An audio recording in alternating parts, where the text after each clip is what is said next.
Olá, estudantes! Hoje nós vamos falar de algumas contribuições que Pitágoras deixou para a humanidade e a importância da demonstração em matemática. Por isso, o tema foi bem sugestivo, o legado de Pitágoras. Sem mais delongas, vamos começar a nossa aula. Iniciaremos justamente pelo teorema que deixou Pitágoras tão famoso. Vamos lá então. Antes de começar a falar, eu trouxe uma curiosidade aqui para vocês sobre o Teorema de Pitágoras. O Teorema de Pitágoras é o teorema que tem mais demonstrações em matemática. Ao todo foram registradas cerca de 370 demonstrações, incluindo a de alguns admiradores dessa disciplina, como Napoleão Bonaparte, que foi muito famoso aí na história, Leonardo da Vinci, que foi um pintor, mas também ele era matemático, e até James Abraham Garfield, que foi um dos presidentes dos Estados Unidos. Então, você vê aí a importância desse teorema. Agora, para iniciar, eu vou pegar uma das demonstrações desse teorema para a gente começar os nossos trabalhos. Primeiro passo, vamos desenhar um triângulo retângulo. Vocês podem ver o triângulo retângulo desenhado. É um triângulo de vértices A, B e C, lados A, B e C minúsculo. E aí nós temos o triângulo retângulo porque tem um ângulo reto ali no interior do triângulo. O nosso segundo passo é o seguinte. Eu vou desenhar três quadrados que têm os lados coincidindo com o triângulo retângulo desenhado. Então, olha como vai ficar a figura. Você tem o triângulo retângulo, e aí tem o quadrado de lado A, o quadrado de lado B e o quadrado de lado C. A partir daqui agora, eu vou fazer algumas modificações nesse desenho que vocês podem ver aí na tela. O que nós vamos fazer no nosso terceiro passo? Eu vou fazer alguns cortes estratégicos nos dois quadrados menores, não vou mexer no maior. Olhando os cortes, vocês veem que o quadrado de lado B está sendo dividido ao meio por um corte ali na diagonal.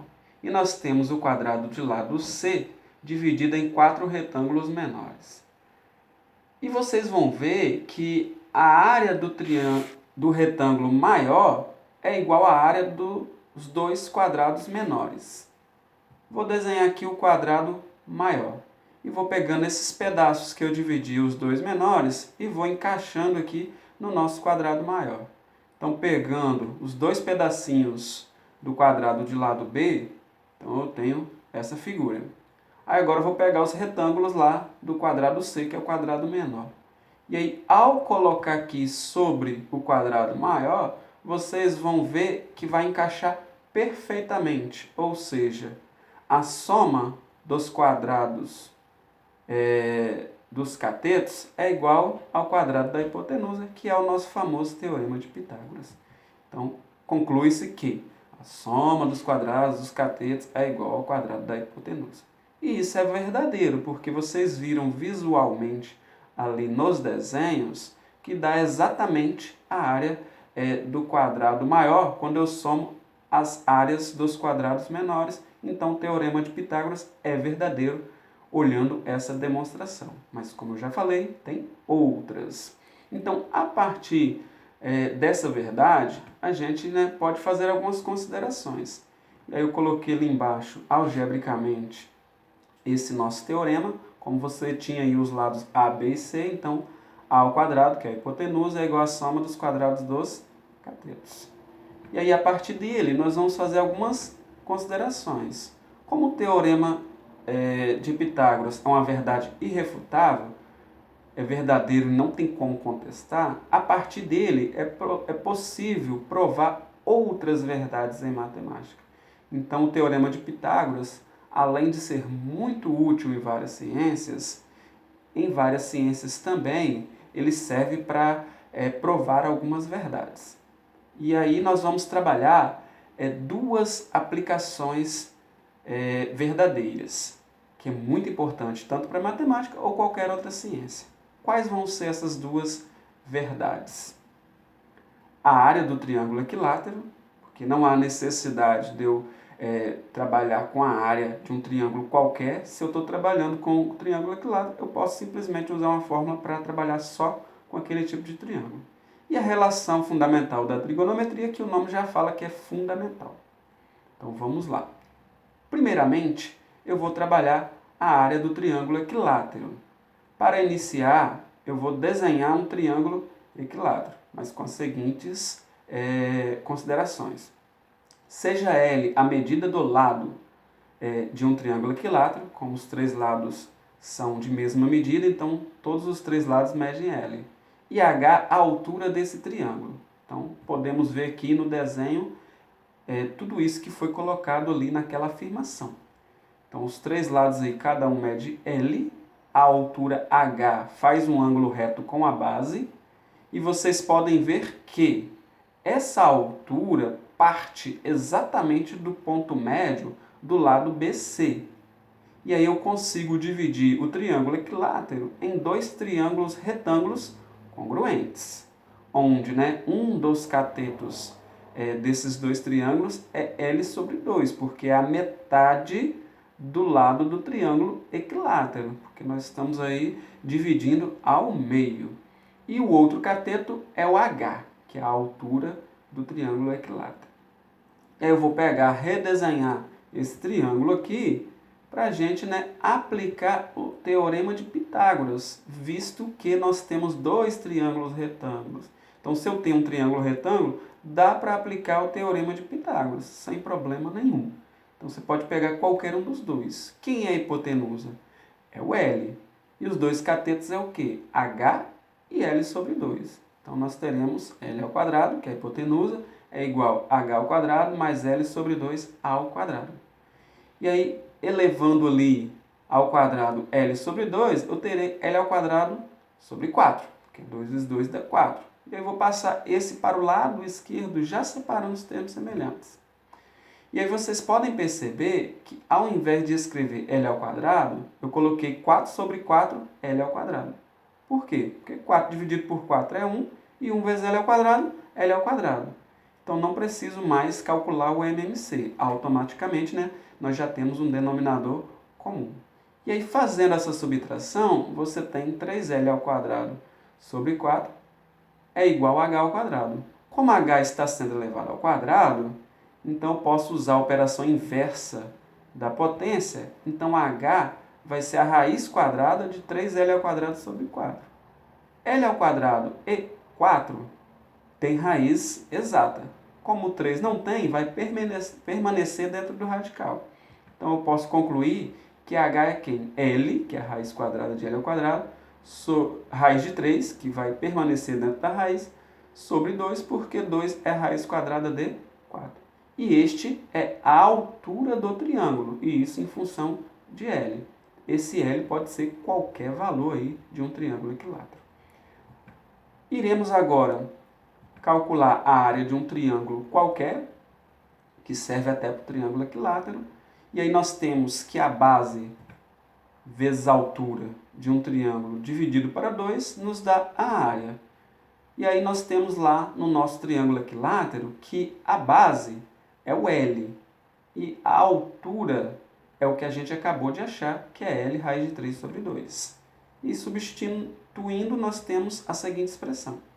E aí, multiplicando L vezes L, eu tenho L ao quadrado, repete todo o restante, raiz de 3 sobre 2 e ainda sobre 2.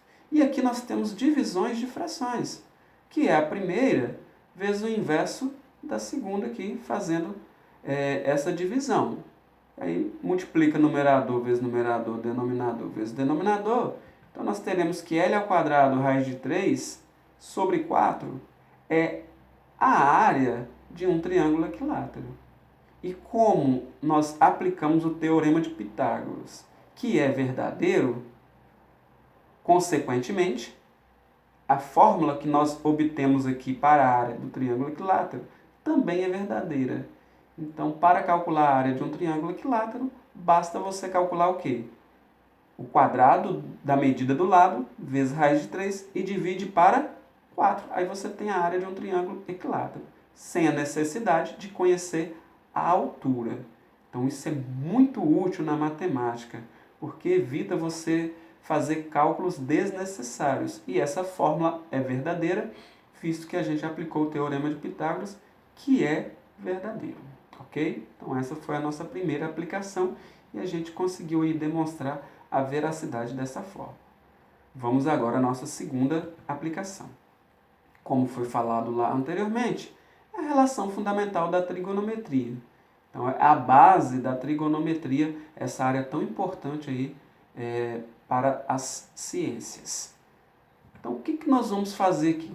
Desenhando um triângulo retângulo no interior do círculo trigonométrico, de tal forma que a hipotenusa seja o raio unitário do círculo e ainda um dos catetos coincidindo com o eixo das abscissas do plano cartesiano, em que o círculo esteja, sendo o centro do círculo a origem do plano, teremos o desenho abaixo. Então, acho que pelo desenho fica mais claro do que a afirmação em si. Vocês podem ver ali que o raio mede 1 e o raio é justamente a hipotenusa do triângulo retângulo que está desenhado ali, o triângulo ABC. O BC é um dos catetos e o AB é o outro cateto, e você tem ali um ângulo alfa, partindo ali da origem, entre ali os lados da hipotenusa e o cateto adjacente. Aí eu vou redesenhar essa figura aqui para a gente estar fazendo as considerações sobre ela. Então é a partir dela que a gente vai provar alguma coisa. Ao se escrever as razões seno e cosseno, teremos algumas implicações. Vamos ver isso daqui. Eu vou começar pelo seno. O seno é quem? É o cateto oposto, que é o lado AB, dividido pela hipotenusa, que é o 1. E aí eu tenho AB dividido para 1 é igual ao seno de alfa, que é o ângulo que a gente está levando em consideração. E aí, fazendo aqui a multiplicação dos extremos pelos meios, seno de alfa vezes 1 é seno de alfa. E AB vezes, poderia colocar um 1 debaixo do seno de alfa, dá AB. Então, eu posso com certeza afirmar que o lado AB pode medir seno de alfa. E a mesma coisa eu vou fazer para o cosseno. O cosseno de alfa é quem? É o cateto adjacente, que é o CB, dividido por 1, que é a hipotenusa. E ao fazer a multiplicação dos extremos pelos meios, eu tenho que CB é igual ao cosseno de alfa. Ou seja, CB mede cosseno de alfa no nosso círculo trigonométrico ali. E aí, tendo isso em mente, agora nós vamos aplicar o Teorema de Pitágoras. Como? Seno de alfa é a medida do lado AB, cosseno de alfa é a medida do lado CB, ou BC, e aí aplicando o Teorema de Pitágoras, nós teremos o quê? 1 ali ao quadrado, que é a hipotenusa, é igual o quadrado do seno de alfa mais o quadrado do cosseno de alfa. E apesar de nós estarmos trabalhando no primeiro quadrante, isso é válido para qualquer quadrante, coisa que a gente pode estar provando em uma outra aula, mas a intenção é a gente tentar generalizar. Então, como que vai ficar isso daqui?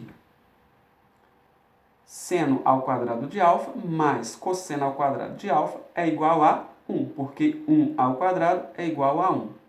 E aí vocês veem que o expoente 2 está ali na palavra seno e também na palavra cosseno. Não é o quadrado do ângulo alfa, é o quadrado do seno e o quadrado do cosseno.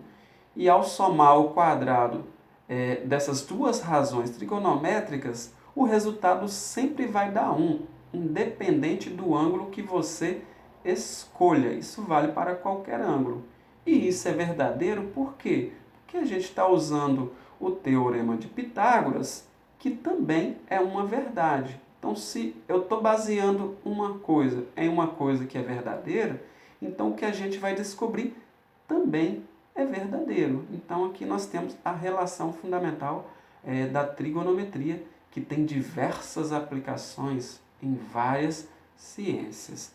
Então, nós conseguimos aí fazer duas provas a partir do Teorema de Pitágoras. Daí a importância da demonstração em matemática e também, né, o que Pitágoras deixou aí para a humanidade, já que o Teorema de Pitágoras pode ter grandes aplicabilidades. Então, para a gente encerrar, vou fazer algumas considerações. Com todas essas demonstrações apresentadas, é possível ver o legado que Pitágoras deixou para outras gerações. Ou seja, como eu já mencionei, esse teorema ajudou a humanidade a se desenvolver muito. Então, na realidade, como acabei de falar, sem o Teorema de Pitágoras não teríamos tido todos os avanços tecnológicos que tivemos até hoje. Viagens espaciais, supercomputadores, telefones celulares, internet, desenvolvimento na área da medicina, da engenharia e várias outras coisas. Então, o Teorema de Pitágoras pode-se dizer que é base para muitas descobertas, ok? Espero aí, né, com essa aula ter mostrado para vocês a importância de fazer demonstração em matemática e também, né, o quão Pitágoras ajudou no desenvolvimento das nossas ciências. Muito obrigado a todos e até a nossa próxima aula com mais alguns esclarecimentos. Tchau, tchau, estudantes, e até a nossa próxima aula.